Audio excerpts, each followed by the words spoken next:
हाँ जी मेरे रसगुल्लो मेरे gulab jamun, welcome on SRJ mathematics पर। मित्रों अभी जस्ट पिछली क्लास खत्म होते ही मैंने कहा था कि लाइट जाती है इसलिए अपन क्लास को कट कर रहे हैं एक सवाल के बाद।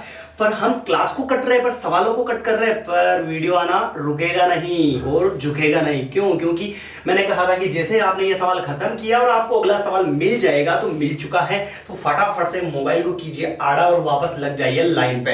तो अपन ने पिछले सवाल के अंदर भी सीखा था, पिछले वीडियो के अंदर भी अपन ने सीखा था कि विलोपन विधि और प्रतिस्थापन विधि से कैसे सवालों को सोल्व किया जाता है। और फिर से एक बार मैं हाजिर हूं ऐसा ही सवाल सेकंड के साथ। तो चलिए बात करते हैं अपन।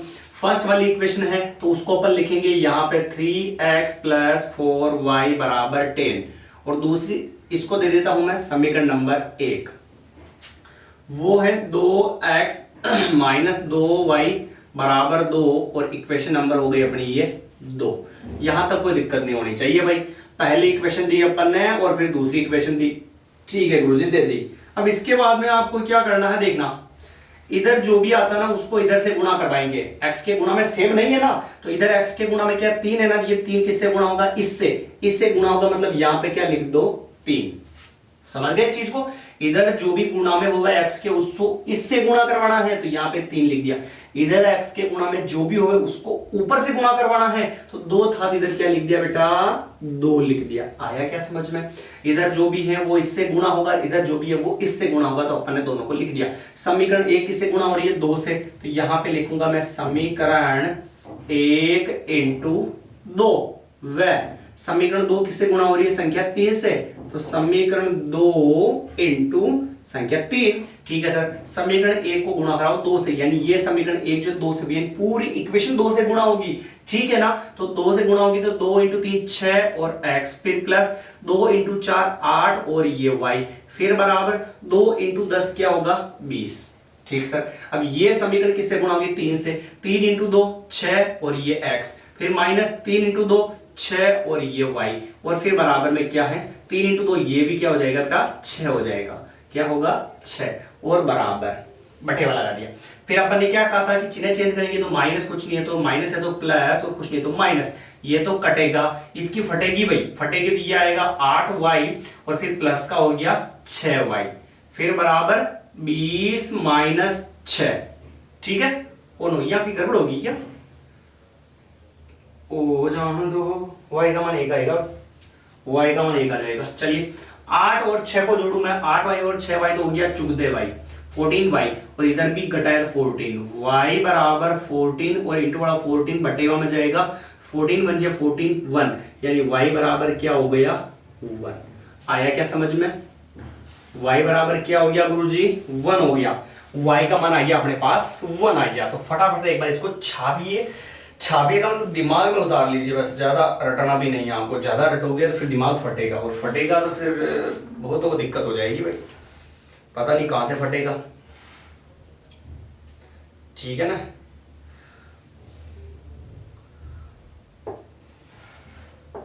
चलिए नेक्स्ट बात करते हैं आगे की। हाँ ये किसका मान आया भाई, y का मान है। अब y का मान आपकी इच्छा हो तो समीकरण 1 में रखो, आपकी इच्छा हो समीकरण 2 में रखो। छोटी कौन है भाई, समीकरण 1 या 2? 2 छोटी है गुरुजी, 2 छोटी है, तो यहां पे लिख देता हूं समीकरण 2 में y का मान रखने पर, समीकरण 2 में y का मान, ठीक है। तो क्या होगा 2x - 2 × y और बराबर में ये 2, ओ नो y की जगह तो मान रखेंगे ना भाई अपन 1, y का मान कितना है 1 है, तो देखना 2x माइनस 2 बीच में कुछ नहीं इंटू y का मान 1 = 2, ये हो गया 2x माइनस 2 × 1 2 बराबर में भी 2, फिर 2x गणित आदि संख्या ने एक साइड में बिठा दो भाई ना, तो माइनस का तो उधर जाएगा, किसका हो जाएगा प्लस का, तो 2 + 2, तो ये तो हो गया 2x = 2 2 4 इंटू वाला 2 कहां जाएगा बटेवा में, तो 4 और बटेगा में 2 कैंसिल, और ले भाई क्या सही है क्या 2 11, वाह मां कसम आ गया आंसर 2, पसीने छूट गए भाई एक सवाल में। x का मान क्या हो गया 2 हो गया भाई। चलिए x का मान 2 और y का मान क्या हो गया, 1 हो गया। अब बात करते हैं अपन कौन सी विधि की, प्रतिस्थापन विधि की गुरुजी। तो ये भी थोड़ा अटपटा सवाल है, कितने बड़े नहीं पूछेगा वो, 2 सवाल नहीं पूछने चाहिए, 1 सवाल ही पूछेगा तो अच्छी बात है। प्रतिस्थापन विधि। अब प्रतिस्थापन विधि में प्यारे बच्चों, प्रतिस्थापन विधि में मैंने समझाया था आपको कि कैसे सोल्व करेंगे। तो प्रतिस्थापन विधि में आपको करना क्या है मुन्ना, करना है आपको कि छोटी समीकरण उठा लेनी है बेटा, छोटी इक्वेशन उठा लेनी है। तो दोनों में से छोटी इक्वेशन कौन सी है, तो ये है कि ये है गुरुजी, ये है। तो चलिए उठा लेते हैं छोटी इक्वेशन, समीकरण नंबर 2। तो यहां पे लिखूं मैं समीकरण 2 से, समीकरण 2 से लीजिए भाई, 2x माइनस 2y बराबर 2। मेरे को यूं बताओ प्यारे बच्चों, इधर 2 है, इधर भी 2 है, इधर भी 2 है, तो क्या इसमें 2 का भाग जाता या नहीं जाता, जाता है ना। अगर किसी पूरी इक्वेशन में किसी भी संख्या का भाग जाता होना तो आप लगा दो उसको, काट दो, काट दो, ठीक है, काट दो उसको, काट दो। तो दोनों में 2 का, तीनों में 2 का भाग लगा दो, 2 का भाग देने पर,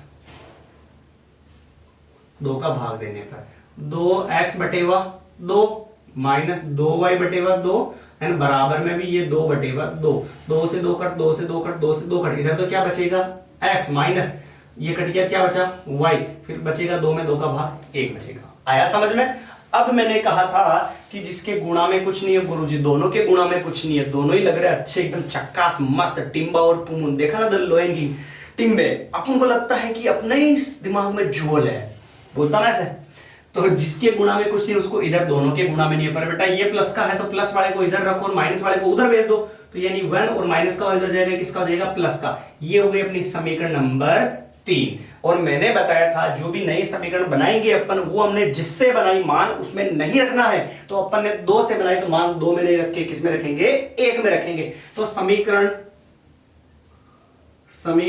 3 से मान 1 में रखने पर, 1 में, ठीक है भाई। देखना 3x प्लस 4y बराबर 10, 3 इंटू 3x था ना, तो 3 और इंटू x, x का मान ये रहा 1 प्लस y और फिर प्लस का 4y और बराबर में क्या चल रहा है 10। लो भाई 3 into 1 3, 3 into y 3y plus 4y और बराबर में 10। ABCD एक साइड में गुरुजी और गणित वाली संख्या दूसरी साइड में गुरुजी। लो 3y और 4y कितने हो गए 7y और फिर बराबर में क्या बचा, 10 में से 3 गया तो 7। ये लो बाजी गुरुजी, मजा आ गया भाई। ये तो 7 से 7 कटा तो y का मान कितना आ गया 1। इसमें भी तो y का मान 1 आया, तो भाई इसमें भी तो y का मान कितना आया 1 ही आया ना। लो अच्छी बात है। फिर हमने कहा था कि प्रतिस्थापन विधि में जो हमने नई समीकरण बनाई थी मान उसी में रखेंगे। तो y का मान समीकरण किस में रख देंगे 3 में, y का मान समीकरण 3 में। लो गुरुजी रख दे 3 में। x बराबर 1 प्लस वाई, 1 प्लस वाई का मान 1, तो x बराबर क्या हो गया 2। तो इधर भी देखो आंसर दोनों का सेम आया कि नहीं आया भाई, आ गया ना। तो फटाफट से एक बार इसका स्क्रीनशॉट उठा लीजिए। अपन मिलेंगे फिर अगली नई क्लास के अंदर। एक ही सवाल में क्यों खत्म कर रहे हैं पता है ना आपको, पिछली वीडियो के अंदर भी बताया मैंने आपको कि लाइट वाला जो है भाई, लाइट वाले का दिमाग क्या थोड़ा सा सटकेला है, उसका दिमाग थोड़ा हिला हुआ, उसका स्क्रू थोड़ा हिला हुआ। तो फिर इसलिए अपन वापस नया सवाल बनाएंगे और लाइट कट जाएगी, फिर वापस साधनों की असुविधा की वजह से उनको ऐड करना पड़ेगा, तो बहुत झंझट हो जाती है भाई। आपको सवाल मिलना चाहिए प्रॉपर, क्लासें कितनी बने उससे कोई फर्क नहीं पड़े। तो ये हो गया अपना पूरा सवाल नंबर फर्स्ट का सेकंड वाला। फिर इसी सवाल को देखने के बाद आपको वापस अगला सवाल मिल जाएगा जस्ट मात्र 1 मिनट के अंदर, ठीक है। तो इसको देख लिया और कोई दिक्कत है तो एक बार वापस से देखे थोड़ा स्लोमो में, और फिर भी दिक्कत होती है तो कमेंट कर दीजिए, वीडियो को लाइक और कमेंट कीजिएगा कब जब जब जब जब आपको समझ में आया हो। और प्लीज वीडियो को शेयर कीजिएगा अगर वीडियो अच्छा लगा। तो मिलेंगे अपन नई क्लास के। जय हिंद जय भारत। और अगर आपको पुरानी क्लासेस देखनी है दोस्तों तो करना क्या है, चैनल पर जाना है और प्लेलिस्ट के ऑप्शन पर ओके करना है। वहां पर आपको क्लास 10th की प्लेलिस्ट मिल जाएगी, उस पर ओके कीजिएगा। जितनी भी क्लासेस हो चुकी है वो भी मिलेगी और जो आने वाली है वो भी आपको उसी वीडियो के अंदर नीचे नीचे नीचे नीचे ऐड होती जाएगी और मिलती जाएगी, ठीक है भाई। मिलेंगे नई क्लास के अंदर। जय हिंद जय भारत।